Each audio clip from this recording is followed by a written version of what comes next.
अस्सलाम वालेकुम। बिस्मिल्लाहिर्रहमानिर्रहीम। अल्लाह जल्ल शानहू दे नाम दे नाल अल्हम्दुलिल्लाहि रब्बिल आलमीन वल आक़िबतुल लिल मुत्तक़ीन अस्सलातु वस्सलामु अला रसूलिहिल करीम। दोस्तों अस्सलाम वालेकुम। डॉक्टर नसीर कालों CNP न्यूज़ के प्लेटफॉर्म तो दोस्तों फलस्तीन का कज़िया जो चल रहा वे उस दे उपर मेरा ख्याल को तीसरी चौथी अज वीलॉग मैं करने जा रहा। दोस्तों फलस्तीन की हिस्टरी जड़ी आ वो साडे जहन च होनी चाहिए है अगर असी इस कज़िए नूं अच्छी तरह समझना में। तो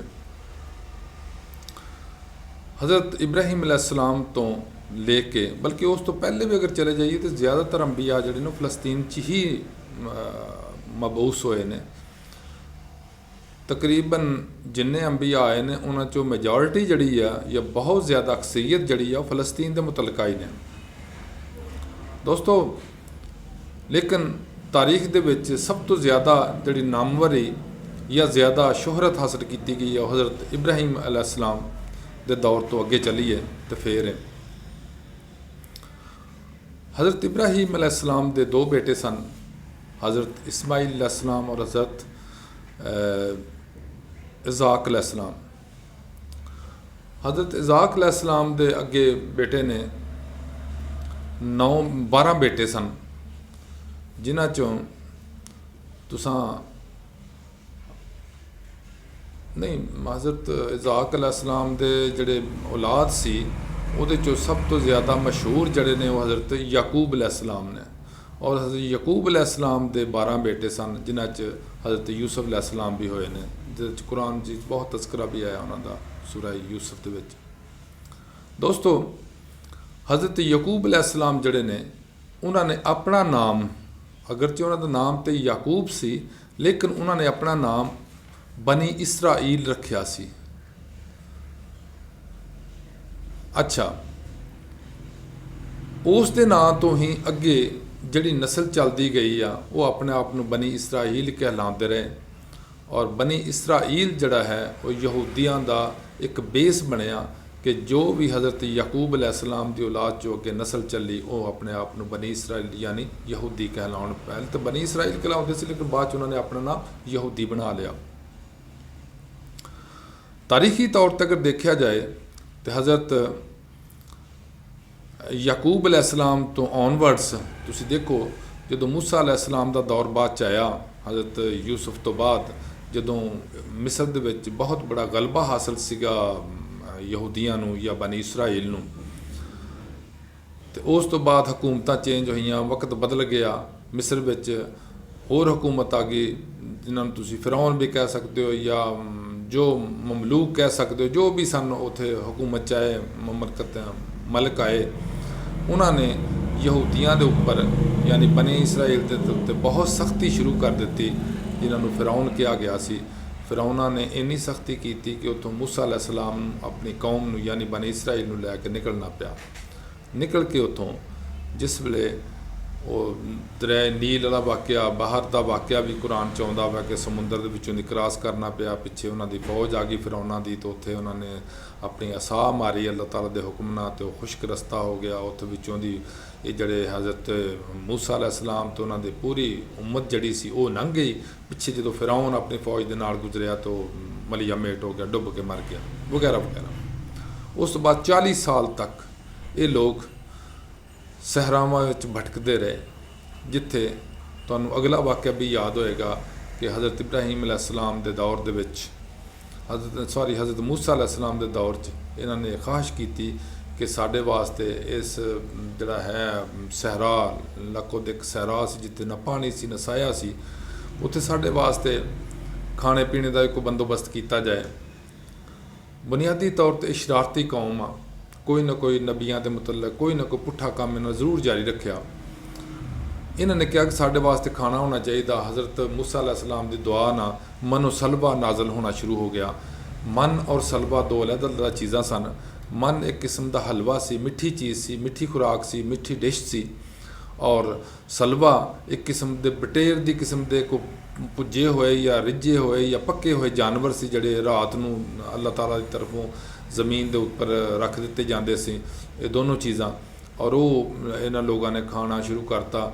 ਤੀਸਰੇ ਨੰਬਰ 'ਤੇ ਅੱਲਾਹ ਤਾਲਾ ਦੀ ਇੱਕ ਹੋਰ ਬੜੀ ਮਿਹਰਬਾਨੀ ਸੀ ਇਹਨਾਂ ਦੇ ਉੱਪਰ ਕਿ ਇਹ ਜਿੱਥੇ ਜਿੱਥੇ ਜਾਂਦੇ ਸੀ ਉੱਥੇ ਉਸਮਾਨ ਦੇ ਉੱਪਰ ਇੰਨੇ ਲੱਖੋ ਦੇ ਸਹਿਰਾ 'ਚ ਇੰਨੀ ਗਰਮੀ ਦੇ ਬਾਵਜੂਦ ਉੱਤੇ ਸਾਇਆ ਹੁੰਦਾ ਸੀ ਇਹਦਾ ਬੱਦਲਾਂ ਦਾ, ਤਾਂ ਕਿ ਇਹ ਸੜ ਨਾ ਜਾਣ ਸਹਿਰਾ ਦੇ, ਕਿਉਂਕਿ ਸਹਿਰਾ ਦੀ ਜ਼ਿੰਦਗੀ ਬਹੁਤ ਟਫ ਔਰ ਬੜੀ ਸਖਤ ਜ਼ਿੰਦਗੀ ਹੈ। ਉੱਥੇ ਜਲ ਕੇ ਲੋਕ ਮਰ ਜਾਂਦੇ ਨੇ ਵਿਚਾਰੇ, ਇੰਨੀ ਅੱਗ ਔਰ ਇੰਨੀ ਗਰਮੀ ਹੁੰਦੀ ਹੈ। ਉਸ ਤੋਂ ਬਾਅਦ ਜਿਸ ਵੇਲੇ ਸਹਿਰਾਵਾਂ 'ਚੋਂ ਚਲਦੇ ਚਲਦੇ ਇਹ ਕੋਹੇ ਤੂਰ ਤੱਕ ਪਹੁੰਚੇ, ਉੱਥੇ ਜਨਾਬ ਹਜ਼ਰਤ ਮੂਸਾ अलैहिस्सलाम ਨੂੰ ਅੱਲਾਹ ਤਾਲਾ ਨੇ 30 ਦਿਨ ਲਈ ਪਹਿਲੇ ਬੁਲਾਇਆ ਆਪਣੇ ਉਹਨਾਂ ਨਾਲ ਗੱਲਬਾਤ ਕਰਨੇ ਵਾਸਤੇ, ਲੇਕਿਨ ਉਸ ਤੋਂ ਬਾਅਦ 10 ਦਿਨ ਮਜ਼ੀਦ ਰੋਕ ਲਿਆ। ਇਸ ਤਰ੍ਹਾਂ 40 ਦਿਨ, ਕੁਰਾਨ ਦਾ ਵੀ ਹੁਕਮ ਇਸ ਤਰ੍ਹਾਂ ਹੀ ਹੈ ਕਿ 40 ਦਿਨ ਤੱਕ ਹਜ਼ਰਤ ਮੂਸਾ अलैहिस्सलाम ਅੱਲਾਹ ਨਾਲ महवे कलाम रहे। और उत्थे ही हज़रत मूसा अलैहिस्सलाम ने गुजारिश की थी कि या अल्लाह मैनू अपना जलवा तो दिखा दो। अल्लाह ताला ने फरमाया मूसा तुसी नहीं देख सकते, अगर बड़ा ही शौक है तो एक छोटा जिहा मैं तुहानू दिखा दिना, तुसी सामने पहाड़ के उपर देख लेना जिथे मैं अपना जलवा ज़ाहिर करांगा फरमावांगा। अगर तुसी कायम दायम रह सके तो फिर अगली गल देखांगे। अल्लाह ताला ने अपना जलवा एक करीबी सामने पहाड़ी ते दिखाया जिहड़ी जल के बसम हो गई। हज़रत मूसा अलैहिस्सलाम बेहोश होकर गिर गए। उस तो बाद उठन तो बाद अल्लाह ताला ने फरमाया मूसा अलैहिस्सलाम तुसी नहीं देख सकते, तुसी बस गल ही मेरे ना करो, जो मैं हुक्म दिना उहदे मुताबिक चलो। अल्लाह ताला ने अपने 10 अहकामात 10 हुक्म 10 कमांडमेंट्स जिन्हों ये कहते हैं वो लिख के उत्ते सलेबां दे उपर दे दित्तियां कि यह तुसी लै जाओ और अपनी कौम को ये उत्ते अमल करन, जित जो साडा दीन दे बेस ने ना सारियां उही चीज़ां सन। देखा जाए ये 3 मज़ाहब जड़े दीन 3 आए ने, अहले किताब जड़े मजहब ने यहूदी ईसाई और असी मुसलमान, साडा दीन च बहुत ज़्यादा फ़र्क नहीं है। जो फ़र्क नज़र आ रहा बज़ाहिर वो दीन का फ़र्क नहीं है, बल्कि इन्हां दा खुद साख्ता फ़र्क है। इन्हां लोगों ने क्रिश्चियंस ने और यहूदियां ने उस तहरीफ कर ली आ अपने मजहब के रद्दो बदल कर लिया, जिसकी वजह तो यह कहते साडे मजहब च आया तो तुहाडे मजहब च आया, वगरना दीन तिन्ने अल्लाह की तरफों सन और तिन्हां दे विच उही चीज़ां ने जिहड़ा रिवाइज़ हो के आउंदियां गईयां, लेकिन उस तब्दीली बहुत ज़्यादा नहीं सी आई, लेकिन इन्हां बहुत सारियां गल्लां तब्दीली खुद कर ली है। जिसमें मूसा अलैहिस्सलाम उत्थों उतर के आए, इन्हां दी शरारत देखो, यानी तारीख ही शरारतां नाल भरी हुई आ। तुसीं पढ़ के देखो कुरान जी के अंदर बार बार कहा या बनी इसराइल, ए बनी इसराइल। मुखातब जदों भी होए अल्लाह ताला दी ज़ात मुकद्दसा तो अल्लाह ताला ने फरमाया मैं तुहाडे तो बहुत ज़्यादा मेहरबानियां फरमाइयां, लेकिन तुहाडियां शरारतां उत्थे दियां उत्थे ही रहियां। जिस वे मूसा अलैहिस्सलाम चले गए अल्लाह ताला नाल गलबात करने वास्ते, तो मगरों इन्हां ने हज़रत हारून अलैहिस्सलाम जिहड़े इन्हां दे भाई सन हज़रत मूसा अलैहिस्सलाम दे, उन्होंने मजबूर किया, तंग किया कि साढ़े वास्ते तुसी एक बछड़ा बना के दो, असीं उहदी पूजा करिए, क्योंकि सानू अल्लाह तो नज़र नहीं आता, इस वास्ते अल्लाह की पूजा करने सानू मुश्किल आ रही है। इन्हां ने जिस वे निकल के आए सन उतों मिस्र चों, तो रस्ते कुछ ऐसे लोग देखे जड़े कुरान दे फैसला भी इस तरह ही आ, ऐसे लोग देखे जड़े मुख्तलिफ बुत बना के जानवरों के गाय दे बछड़े दे उन्होंने पूजते सी, तो इन्होंने बड़े सोहने लगे। इन्हां ने हज़रत हारून अलैहिस्सलाम ने कहा कि तुसीं जी सानू बुत बना के दिओ ताकि असीं ना उहदा कुछ करिए तो असीं इबादत उहदी करिए, ताकि साडे सामने तो कोई चीज़ होवे जिहदी असीं इबादत कर रहे हैं। फिर इन्हां जिन्ना भी सोना इकट्ठा कर लियांदा सी अपना भी और लोगों को भी फ्रॉड करके, मिस्र दे लोगों को इन्हां फ्रॉड करके जिहड़ा जेवर आंदा सी उठा के उन्होंने इकट्ठा करके इन्हां ने खुद ही उन्होंने जला के एक बुत की शक्ल बनाई जिहड़ी कि एक बछड़े की शक्ल बन गई, और उनदे विचों आवाज़ आउंदी जिस हवा चलदी सी विचों निकलदी बछड़े दे बोलण की आवाज़ आउंदी सी, ते सारे उहदे अगे सजदा रेज़ हो गए, जिहदा इल्ज़ाम बाद यहूदी लगाउंदे ने कि हज़रत हारून अलैहिस्सलाम ने बना के दिता, जो सरासर गलत आ। नबी कदी भी अल्लाह के हुक्म के खिलाफ नहीं चल सकता। अच्छा, उस तो बाद जैसे मूसा अलैहिस्सलाम तशरीफ ले आए वापस आन के, उन्होंने जिस वे देखा भी ये कौम तो अजीब ढंग चलन डई है, तो बच्चे सजदे करन डई आ, तो बड़े उन्होंने गुस्सा आया। ईवन उन्होंने अपना गुस्सा अपने भाई ते भी निकालिया, और बहुत सारे लोगों बाकियां भी बड़े नाराज़ होए, तो अल्टीमेटली बहुत सारे लोगों उन्होंने सज़ा भी दी कि तुसी मेरे जान तो बाद इन्ना भी बर्दाश्त नहीं कर सकते, मैं आ जाता तो फिर मेरे को पुछ के तुसा जो करना सी करो। लेकिन उन्होंने इल्ज़ाम इस बछड़े का भी हज़रत हारून अलैहिस्सलाम ते लगाया और अपने आप को बरी ज़िम्मा बना लिया। ਇਹ ਸੀ ਉਸ ਕੌਮ ਦੀ ਤਾਰੀਖ ਜਿਹੜੀ ਹਮੇਸ਼ਾ ਸ਼ਰਾਰਤਾਂ ਕਰਦੀ ਰਹੀ ਆ। ਉਸ ਤੋਂ ਬਾਅਦ ਉੱਥੋਂ 40 ਸਾਲ ਤੱਕ ਇਹ ਉਹਨਾਂ ਸਹਿਰਾਵਾਂ 'ਚ ਭਟਕਦੇ ਰਹੇ ਔਰ ਜਿਹੜੇ ਬੁੱਢੇ ਪੁਰਾਣੇ ਉੱਥੋਂ ਲੋਕ ਨਿਕਲੇ ਸਨ ਉਹ ਮਰ ਮੁੱਕ ਗਏ। ਉਸ ਤੋਂ ਬਾਅਦ ਇੱਕ ਨਵੀਂ ਨਸਲ ਤਿਆਰ ਹੋਈ। ਫਿਰ ਉਹ ਨਸਲ ਜਿਹੜੀ ਆ ਉਹ ਬੈਤੁਲ ਮਕਦਸ ਦੀ ਤਰਫ ਗਈ।